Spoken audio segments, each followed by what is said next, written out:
今天给大家来一个不一样的啊，小孩滑板车后面两个轮子里面的轴承坏了啊，那它总共有一个轮子上两个轴承，各坏一个，那我就在淘宝上买了8个啊，8块钱啊，还包邮。那给他把这准备换上去，为了以防万一，我干脆把那每个轮子上面两个轴承全去了啊，等于我一次要给他换4个新的，还留4个新的。啊，这个轴承其实还挺好换的，把它拆下来以后呢，就原封不动的把旧的拆下来啊，新的换上去。有经验的同学应该知道，这个里面原来它应该放的是那种黄油啊，就稠稠的、黏黏的。那我们家现在也没这东西嘛，所以就只能拿缝纫机上面的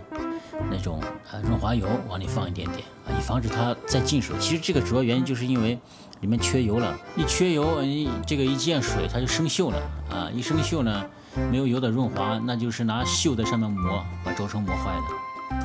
这滑板车就这个样子，小孩滑的。这当年还把我摔了一跤，轮子就后面这个轮子坏了，等会儿把这个东西给它换上去。这一轴穿2轮，已经穿进去1个了。上螺丝，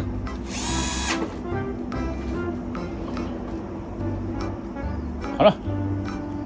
最后是上盖子，这个就简单了啊，把2个边条往上一放，把盖子上面这个放上去之后呢，螺丝给它拧紧就可以了。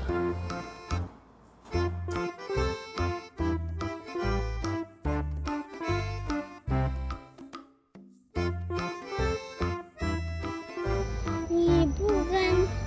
着我一起跑吗？我在往前骑，然后你就